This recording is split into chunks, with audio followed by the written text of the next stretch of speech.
Debt buybacks just got doubled. Yields just cracked, and gold is exploding higher in a single trading session that traders will be talking about for weeks. This is the kind of day where a single announcement out of Washington rewrites the entire narrative for interest rates, precious metals, and risk assets all at once. And if you care about where your savings are headed, you need to understand exactly what happened and why it matters. It is Wednesday, August the 19th, and the Treasury Department has confirmed it will more than double the size of its government debt repurchase program. That single sentence sent shockwaves through fixed income markets that had been under real strain, with yields sitting at levels not witnessed in close to 2 decades.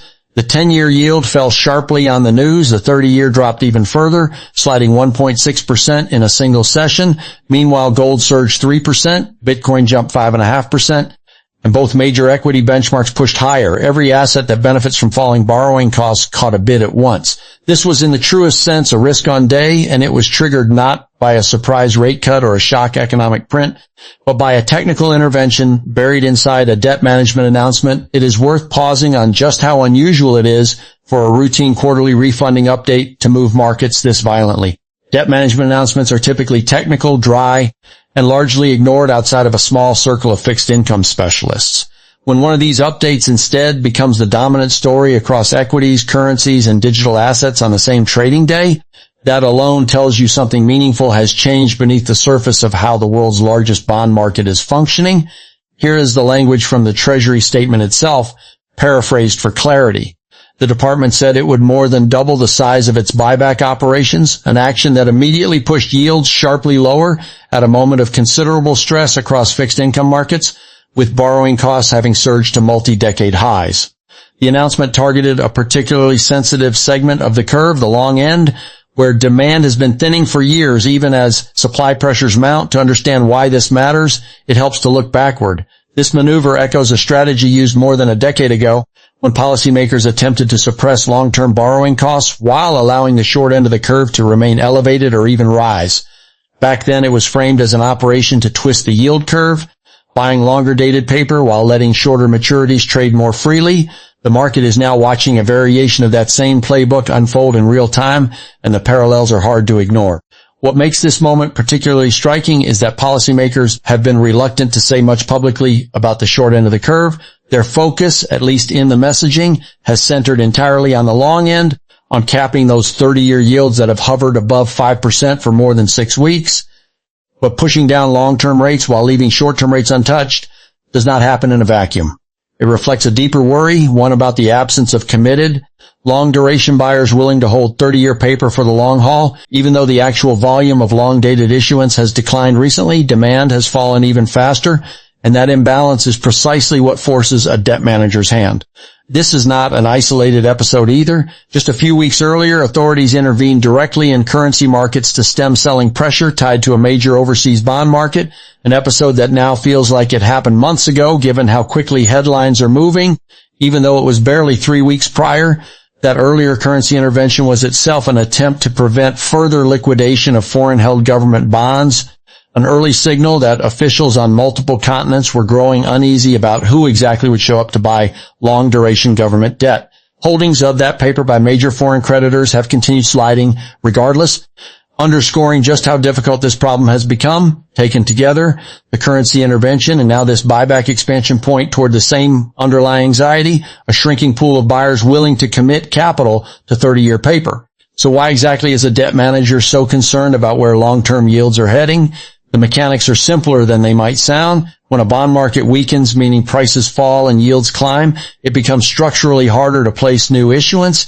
Even though the higher yield should theoretically attract fresh buyers, in practice, that relationship often breaks down. Elevated yields are frequently a symptom of underlying weakness in the issuing economy or its currency rather than an attractive entry point, and history is full of examples where higher-yielding sovereign debt still failed to draw sustained interest because investors read the elevated yield as a warning sign rather than a bargain. There have not been any outright failed auctions yet, to be clear, but the pool of committed long-term buyers, particularly pension funds, insurance companies, and sovereign institutions that traditionally hold 20 and 30-year paper to maturity, has been thinning for years. Some point to rising foreign participation as evidence of resilient demand, But a large share of that so-called foreign buying flows through offshore financial centers associated with hedge fund activity rather than genuine buy and hold institutional demand. Those are trading flows, not commitments. The buyers governments actually need, the ones willing to hold for 2 or 3 decades, appear increasingly disinterested. This matters because the entire architecture of long-term government financing depends on a reliable base of patient capital. Pension funds need long-duration assets to match liabilities that stretch decades into the future. Insurance companies need similar instruments to back long-tail policy obligations. When that natural buyer base shrinks, debt managers are left with a narrower set of options, and expanding buyback programs is one of the more direct levers available. Buying back existing long-dated securities effectively removes supply from a market that already has too little natural demand, which mechanically supports prices and pushes yields lower, at least in the near term. It does not solve the underlying structural problem of who will absorb decades worth of future issuance, but it buys time, and markets responded today as though that reprieve, however temporary, was worth a great deal, turning to precious metals. This rally in gold did not begin today. It has been building steadily since the very last day of July, the same day the currency intervention first signaled that policymakers were prepared to intervene aggressively to prevent long-term borrowing costs from spiraling higher. Markets understood immediately what that intervention implied, that authorities were willing to do whatever it took to cap the long end of the curve, and higher rates, all else equal, tend to work against gold. Yet gold has done the opposite of what conventional wisdom would predict. For roughly 2 months now, gold has been climbing even as the dollar strengthened, even as yields pushed toward 20-year highs, even as oil prices firmed.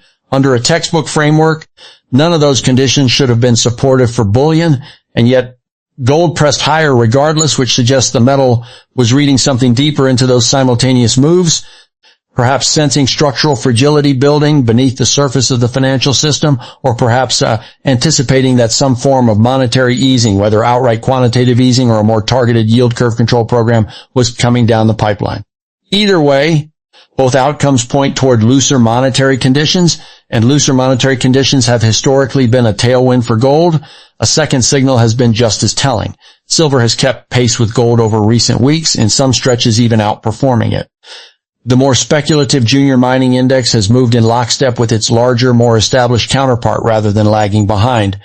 When the more speculative corners of a sector, the metal with greater industrial sensitivity and the smaller, higher beta equities, are keeping stride with the safer, more conservative plays, that broad participation tends to be read as a healthy, sustainable signal rather than a narrow, fragile one. Narrow rallies driven by a handful of mega-cap names or a single metal often fizzle. Broad-based rallies with participation across the risk spectrum tend to have more staying power. One veteran portfolio manager who focuses on precious metals and related equities put it plainly when asked whether he was adding exposure into this latest surge. He said he was considerably more constructive today than he had been 3 or 4 months earlier, and that his fund had already been buying so aggressively over recent weeks that available capital was running thin.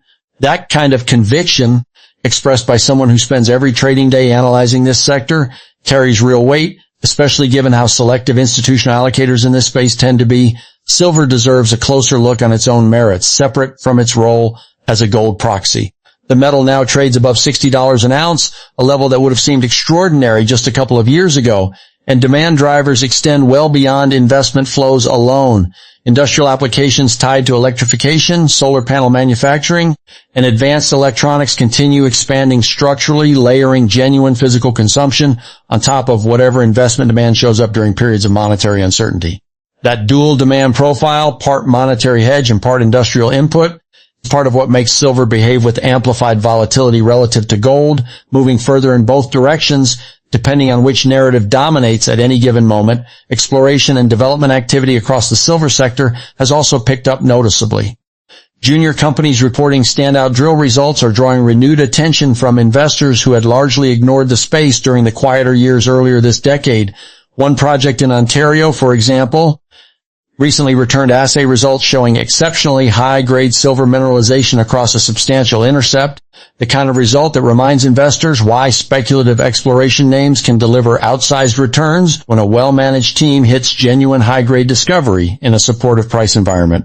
These are the stories that tend to multiply once broader sentiment across the sector turns decisively positive, since capital tends to flow first into producers and only later cascades down into the riskier, higher torque exploration names. Naturally, skepticism persists. Some market participants worry this could be a dead cat bounce, pointing to a similar pattern observed roughly 14 years ago when a series of sharp rallies occurred inside what later proved to be a prolonged bear market for precious metals.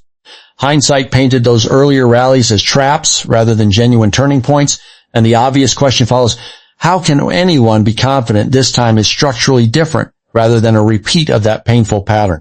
The more useful question to ask might be inverted entirely. Rather than assuming the current move is false until proven otherwise, consider whether an earlier peak recorded in February of this year actually represented the top of the entire bull market that has been running since roughly 2015. If that February high was indeed the cycle top, then everything since would simply be a series of diminishing bounces on the way toward exhaustion. But the evidence from earlier this year does not support that conclusion. Yes, there were inflows into gold equity funds earlier in the year, and yes, physical demand out of Asia remained firm, but none of it resembled the kind of mania that characterized the prior major top. Back then, physical gold funds traded at persistent premiums to their underlying holdings for months at a stretch, at times reaching premiums of 4 or 5%, an unmistakable sign of retail euphoria and speculative excess. Nothing close to that has appeared this year. Fund inflows earlier in the year were modest by comparison, nowhere near a flood of speculative capital chasing the sector. What has changed more recently is the pace. Inflows into major gold equity funds have jumped sharply over just the past week or two, a marked acceleration from the muted flows seen across the prior several months. But a sudden pickup after a long stretch of restrained participation looks fundamentally different from a multi-month mania built on froth and leverage. The absence of that earlier speculative fervor is precisely why many analysts do not believe the February high marked a durable top, though of course any individual view carries the risk of being wrong. It is also worth remembering that bull markets in hard assets rarely announce themselves clearly at the time. Looking back at prior cycles, the periods that later proved to be the strongest buying opportunities were almost always accompanied by widespread skepticism in the moment, with plenty of commentators warning that the move had already gone too far. Genuine cycle tops, by contrast, tend to be accompanied by near universal enthusiasm, media coverage saturating outlets well beyond the financial press, and retail participation reaching a fever pitch, where taxi drivers and dinner party conversations revolve around how much money everyone is making. None of those conditions currently describe the environment surrounding gold and silver, which is itself a data point worth weighing carefully against the dead cat bounce concern. There is also a question of whether an expanded buyback program will stoke inflation further down the road. The honest answer is that it likely will, particularly if short-term issuance continues rising, even as long-term buybacks accelerate. Under that scenario, the overall money supply keeps expanding, and an expanding money supply is inherently inflationary in nature. There is a meaningful distinction worth drawing here. A fiscally healthy government running a budget surplus that chooses to retire long-dated debt, much like a corporation buying back its own bonds from a position of strength, sends a signal of financial soundness. That is not the situation unfolding today.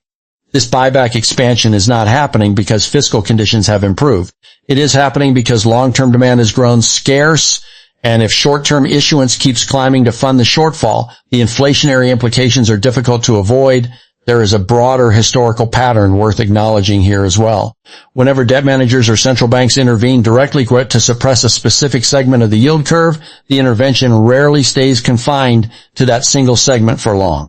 Suppressing long-term yields while allowing short-term financing needs to keep expanding tends to distort the entire pricing mechanism across the curve, and markets have a long memory when it comes to recognizing financial repression once it takes hold. Investors living through prior episodes of yield curve control, whether in the United States decades ago or more recently in Japan, learn that these programs tend to persist far longer than initially advertised, precisely because the underlying fiscal imbalance that necessitated the intervention in the first place rarely resolves on its own, shifting toward mining equities specifically. One closely watched gold stock index surged roughly 9% in a single session following the buyback news, an extraordinary one-day move for any equity benchmark. Beyond interest rates and the underlying metal price itself, several other variables tend to drive performance across mining shares. Capital flows into the sector matter enormously, since sustained upward momentum in equity prices requires continuous buying pressure. The health of the broader stock market also plays a meaningful role. Interestingly, mining equities and the broader market frequently rise together rather than moving in opposition, but many analysts believe the real inflection point for retail and generalist capital entering this sector will arrive once the broader market eventually rolls over, pushing investors to search for alternative places to park capital. Longer-term fundamentals matter just as much, if not more. Fiscal deficits across the developed world continue widening, and this is not confined to any single nation. Government debt burdens keep climbing broadly, and as that debt accumulates, investors naturally search for assets capable of preserving purchasing power against currency debasement. This dynamic is visible well beyond any one country. Recent data releases have shown simultaneous increases in both unemployment and inflation readings across multiple developed economies, an uncomfortable combination that echoes challenges seen elsewhere. Deficits, broadly speaking, remain unaddressed across much of the developed world, and that backdrop continues to favor precious metals as a store of value. Central bank purchasing activity also deserves close attention on a monthly basis, alongside buying from large private entities, including major stablecoin issuers that have been accumulating gold reserves. With the exception of a pocket of selling earlier this year tied to geopolitical conflict in the Middle East, the prevailing pattern throughout the year has been one of continued, steady accumulation by central banks and other large institutional buyers, a trend that has provided a persistent floor of demand beneath the metal. It is worth understanding why central banks have shifted their reserve management strategy so decisively over the past several years. For decades following the collapse of the prior monetary system, many central banks steadily reduced their gold holdings in favor of interest-bearing sovereign debt, reasoning that yield-generating assets made more sense than a non-yielding metal sitting idle in a vault. That calculus began shifting meaningfully after certain foreign exchange reserves were frozen amid geopolitical sanctions in recent years.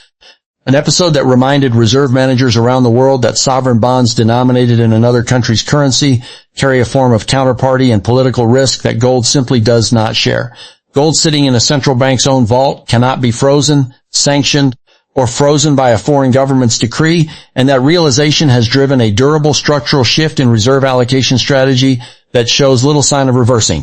A natural follow-up question concerns timing, specifically how long a sustained rally in mining equities typically needs to run before larger institutional and retail pools of capital begin flowing in meaningfully. This cycle has diverged from historical patterns in a notable way. Typically, mining equities begin outperforming the metal itself within a few months of a bottom forming, often multiplying gains 2, 3, or even 4 times the move in the underlying metal thanks to operating leverage. That leverage relationship simply did not materialize this time around. Gold bottomed roughly a decade ago and began a sustained climb starting around 2022, yet mining equities only truly caught a bid within roughly the past year, and even then failed to exhibit typical leverage characteristics until relatively recently. It has been an unusual cycle by any historical measure. What makes the lack of broader institutional attention especially puzzling is the underlying financial performance of these companies. Free cash flow across the sector has now expanded for 9 consecutive quarters, alongside historically wide operating margins. One of the largest gold producers globally, often cited as among the strongest operators in its peer group, reported all-in sustaining costs south of $1,600 an ounce against a gold price well north of $4,000, margins that would have seemed almost unimaginable a decade ago, and yet valuation multiples across the sector remain closer to their long-term lows than to their historical peaks or even their long-run averages. That disconnect between improving fundamentals and stagnant valuations is exactly the kind of gap that eventually draws attention from generalist investors, though the timing of that shift remains genuinely uncertain. There is also a structural explanation tied to how capital allocation decisions get made inside large institutions. Many pension funds, endowments, and sovereign wealth managers operate under strategic asset allocation frameworks that were designed years or even decades ago.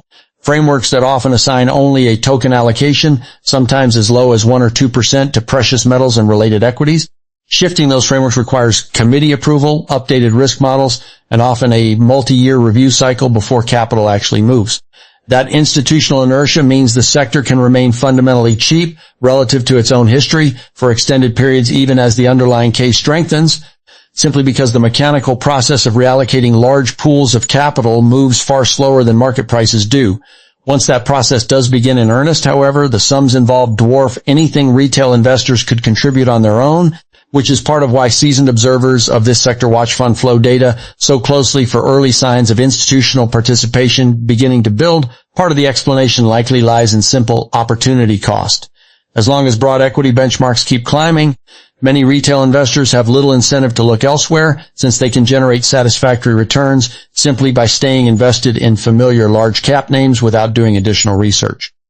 There is also a psychological trap worth acknowledging, one where investors focus on price momentum rather than underlying value. A sector that has already risen sharply over the trailing 12 months can appear unattractive on the surface even when its fundamentals justify a much higher valuation simply because the recent price action makes it feel expensive. A disciplined approach involves evaluating cash flow, book value, and growth trajectory before ever looking at the price chart or recent performance, then layering valuation analysis on top only after forming an independent view of quality. On the subject of capital allocation, some investors wonder whether it makes sense to rotate out of other equity holdings entirely in favor of precious metals exposure. The right answer depends heavily on an individual investor's existing allocation and risk tolerance. A conservative investor who began building a gold position several years ago with a modest allocation and has since watched that position swell toward 35 or 40% of the total portfolio through price appreciation alone probably should not be adding further exposure at the expense of diversified global equities. But an investor who remains meaningfully underweight the sector likely needs to raise capital from somewhere in order to establish a more appropriate allocation given current conditions. Position sizing discipline matters just as much as direction here. Even investors who share a bullish long-term view on precious metals should think carefully about concentration risk, since any single sector, no matter how compelling the fundamental case, can experience sharp multi-month drawdowns even within a broader uptrend. Diversifying across producers of varying scale from the largest and most liquid names down to mid-tier producers with clearer production growth profiles tends to smooth the ride considerably compared with concentrating exposure in a handful of speculative names. However attractive their individual stories might appear at any given moment, there is also a question worth asking about downside scenarios. Under what circumstances could gold actually retreat below $3,000 an ounce over the next 2 years? A handful of conditions would need to converge. Central banks would need to signal they have accumulated enough reserves and step back from further purchases. Some form of acute financial crisis could also force central banks and other large holders to liquidate gold positions for liquidity purposes, a dynamic briefly observed earlier this year on a limited scale during a period of regional conflict.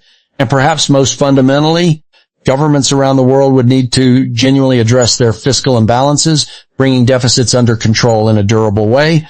There is currently little evidence that any of these conditions are materializing. At some point, a genuine breaking point will likely arrive, whether that means long-dated sovereign bonds from major developed economies failing to find sufficient buyers, or governments being forced to restructure or postpone debt repayment obligations. That point does not appear imminent, but if fiscal discipline were to return in a meaningful and sustained way, that would be the single most important factor capable of reversing the bullish outlook for gold. It is worth noting that fiscal consolidation of that magnitude has historically required either a genuine political consensus around austerity, something that tends to be deeply unpopular and electorally costly, or an external shock severe enough to force the issue regardless of political will. Neither condition appears close to materializing across the major developed economies currently carrying the largest debt burdens. Election cycles across multiple countries in the coming years are more likely to produce promises of additional spending than credible plans for meaningful deficit reduction, which reinforces why many market participants view the current fiscal trajectory as effectively locked in for the foreseeable future, regardless of which party holds power in any individual country. Turning briefly to industrial metals, the world's largest mining company recently reported its strongest ever annual results from its copper division, with copper overtaking iron ore as its primary profit driver for the first time on record. Profits generated specifically from copper operations climbed nearly 50% year over year, driven substantially by copper prices reaching fresh all-time highs. This kind of headline making mainstream financial coverage underscores just how much attention copper has attracted within the broader commodity complex recently. Does this signal a broader pivot away from precious metals and toward base metals more generally? Not necessarily, or at least not as an urgent, immediate rotation. The ideal window for rotating meaningfully into copper likely arrived roughly a year ago rather than today. It is true that copper sits near record price levels, but comparing copper's performance against gold over the trailing 3 years tells a somewhat different story, since copper has actually lagged gold noticeably over that stretch, even while setting nominal price records. There is also a broader cyclical framework worth understanding here. This has been an unusually structured cycle for precious metals, with gold moving higher for several years before mining equities ever participated meaningfully. But looking at commodity cycles more generally, which tend to unfold over extended multi-year periods, gold typically leads at the very beginning of a cycle and again during the concluding blow-off phase, precisely because it functions as a monetary metal that responds directly to monetary stimulus. In the middle portion of a broader commodity cycle, however, other materials tend to take the lead, historically including both copper and crude oil. Current conditions increasingly resemble that middle phase, suggesting copper could begin outperforming gold from here even without any weakening in the underlying bullish case for precious metals broadly. For investors who built substantial gold exposure 2 or 3 years ago and now find themselves significantly overweight the sector relative to a balanced target allocation, trimming that exposure modestly in favor of copper and energy-related names could make sense from a portfolio construction standpoint without representing any real shift in overall conviction toward precious metals long term. The supply picture for copper deserves particular attention here as well, because copper mining projects typically require roughly 5 years between initial board approval and first production. The medium-term supply outlook is unusually visible and predictable compared with many other commodities. Analysts who study this closely tend to have a fairly clear picture of what copper production will realistically look like roughly 5 years out, and disappointments in that projected supply tend to skew consistently toward the downside rather than the upside, meaning actual production more often falls short of projections rather than exceeding them.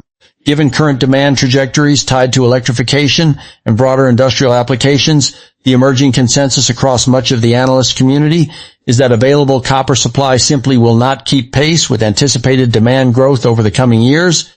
A structural imbalance that argues for sustained price strength regardless of near-term volatility. The demand side of that equation continues strengthening as well. Grid infrastructure upgrades, expanding data center build-out tied to computing demand, electric vehicle adoption, and renewable generation projects all require substantially more copper per unit of output than the infrastructure they are replacing. Layer on top of that the practical reality that permitting new mining projects has grown considerably more difficult across most major mining jurisdictions over the past decade, with environmental review processes, community consultation requirements, and legal challenges routinely adding years to project timelines that were already lengthy to begin with. Even projects with strong economics and clear deposits can spend the better part of a decade navigating permitting before a single shovel breaks ground, which only reinforces how constrained the supply response is likely to be, even as prices continue climbing to encourage new production. Pulling all of this together, today's session represents far more than a single day's headline reaction to a technical Treasury announcement. It reflects a deeper structural story about fading appetite for long-duration government debt, mounting fiscal pressure across the developed world, and a precious metals complex that has been quietly building momentum for months rather than reacting to a single catalyst in isolation. Gold's ability to climb even during periods of dollar strength and rising yields earlier this summer was an early signal that something beneath the surface was shifting. Broad participation across silver, junior mining equities, and the larger producers alongside it points toward a healthier, more sustainable advance than the narrower speculative spikes that characterized prior false starts in this sector. None of this guarantees a straight line higher from here. Markets rarely move in one direction without interruption, and volatility should be expected along the way, but the combination of expanding fiscal deficits, persistent central bank accumulation, historically strong margins across mining equities that remain undervalued relative to their own history, and a debt management strategy that increasingly resembles yield curve control all point toward a monetary backdrop that continues to favor precious metals over an extended horizon. Whether copper and other industrial materials begin to take the relative performance lead from here, as historical mid-cycle patterns would suggest, remains one of the more interesting threads to watch across the broader commodity landscape in the months ahead. As always, conditions can shift quickly. Today's session is proof enough of that, and staying informed about how fiscal policy, monetary policy, and market structure interact will remain essential for anyone navigating this environment. Investors weighing how to position around all of this would do well to focus less on any single day's headline and more on the underlying trajectory of fiscal policy, debt issuance patterns, and central bank behavior over the coming quarters. Today's buyback expansion is a data point, not a conclusion. It confirms a direction of travel that has been building for months, one where policymakers appear increasingly willing to intervene directly in bond markets to manage borrowing costs rather than allowing markets to fully determine those costs on their own. That willingness to intervene, once demonstrated, tends to shape investor expectations going forward, since markets generally